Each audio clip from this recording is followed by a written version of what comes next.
Market to Market is everywhere you are. Subscribe to Market on YouTube, find us on the PBS video app to stream on demand, and add our 3 podcasts on your favorite podcasting app. This is the Friday, October 1, 2021 version of the Market Analysis segment from Market to Market. Welcome into the Friday, October 1, 2021 Market Plus. Ladies and gentlemen, I present Dan Hueber. Dan, on your drive, yes. Percentage of beans out? You know, I think we're probably in the 60 to 70% range from north part of Illinois, where I came out to Des Moines. So it's, granted some spots were heavier worked into than others, but I was a little bit surprised that it was that far along. So and beans? Beans?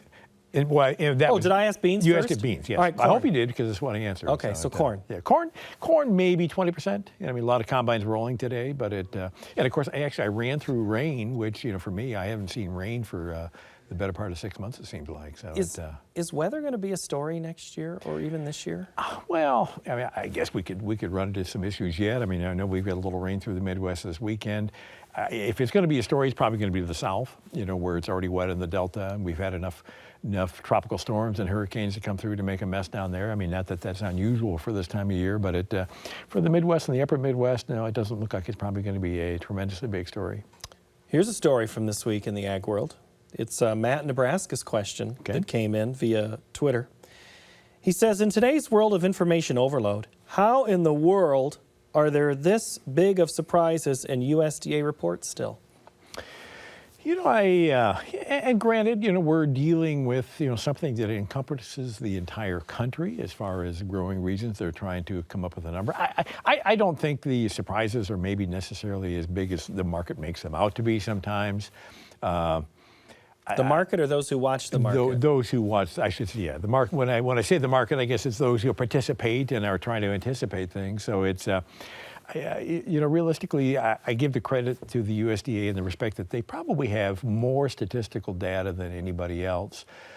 They do tend to rely more on statistics today than maybe they did in years past. And of course, COVID accentuated that over the last year, less people out of the field doing those type of things.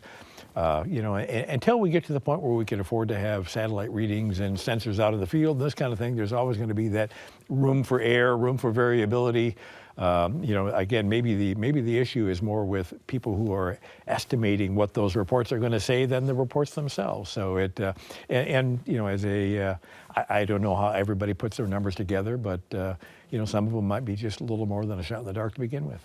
So the natural follow-up question comes from Mark in Manchester, Iowa. Is it time to do away with the crop reports? Do they only hurt farmers? Oh, I don't. I think you could probably go back and find just as many times as they help. We tend to forget about them when we get a negative one there. Wheat being an example this week, it came out with a very positive number on the wheat. I think taking information away probably does nobody any good at that point, other than those who are probably the biggest players in the market who have their own data to begin with and probably rely on that anyway. So it's, if we go back on the history of the USDA, Abraham Lincoln's the one that's founded it specifically because farmers were not getting information about what was happening around the nation. So it's, I do think we need that independent, nonprofit, theoretically, source that provides that information for us. And, maybe we just need to put the funding in it to, and I think people in the USDA say this, give us the funding to put the boots on the ground. We can give you better reports. Well, each year we tend to cut back on those budgets and not put that money into getting that kind of information to us.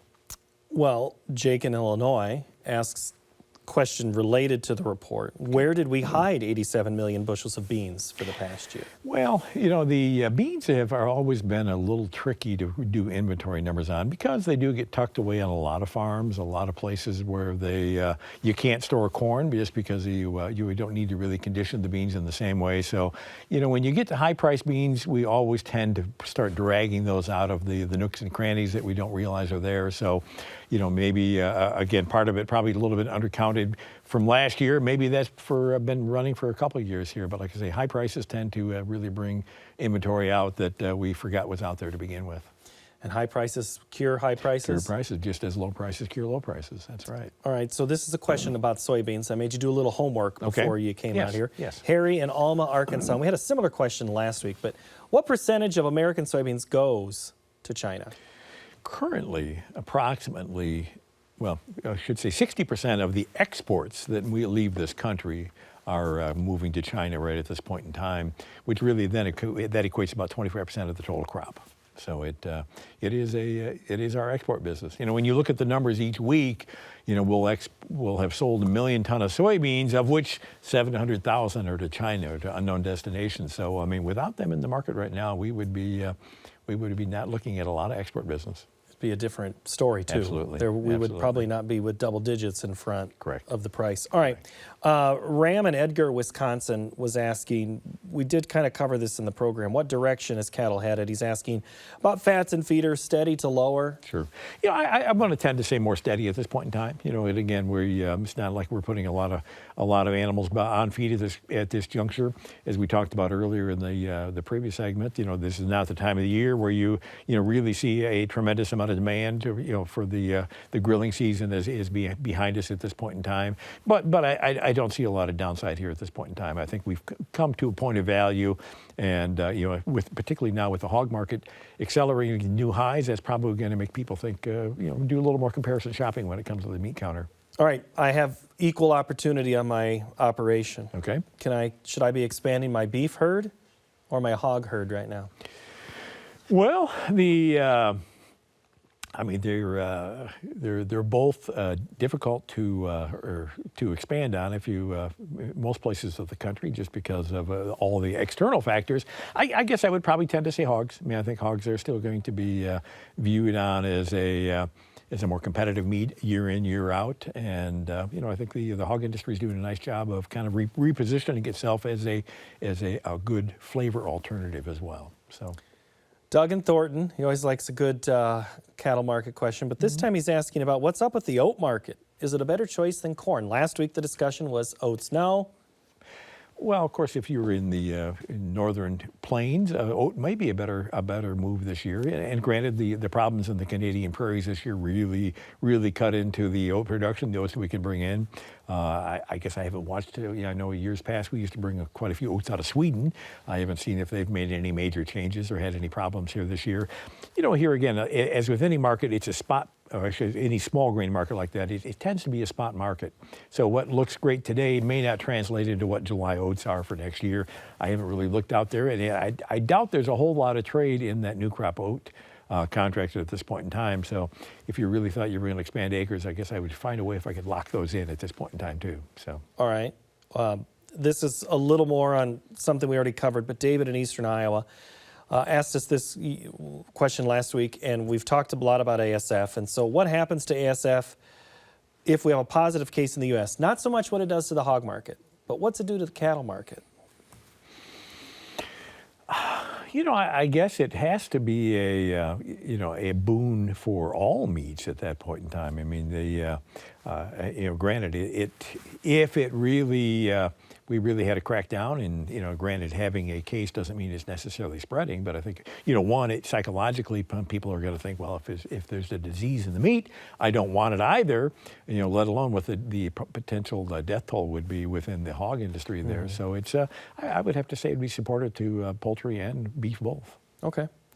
Lastly, and this is something you covered a little bit as well, talking about inputs, and there's discussions online about maybe I'm going to flip from one to the other. Mike in Stillwater, Oklahoma asked last week, and again, Ted covered it. I want you to cover it. Number one choice, what's your price protection for inputs or crops? Which one are you protecting in 2022? Are you protecting your inputs, or are you protecting your crops next year with price protection? You know, I would probably tend to go to the crops. I think the commodity sector, for a lot of reasons, is probably at a pinnacle. And particularly if we see the dollar continue to strengthen in 2022, I think that's going to put defensive action in all the commodities, you know, crude oil included, natural gas included, which is going to also affect the price of those inputs. So I guess I would worry about protecting crops first and worry about the inputs later. All right. Dan Hueber, good to see you. Likewise. Great to be here. Thank you. Thanks for the conversation. All right. All right, that will do it for this installment of Market Plus. Next week, we're going to look at the supply chain strain on manufacturing, and Arlen Suderman will join us to analyze the markets. Thank you so much for watching. Have a great week.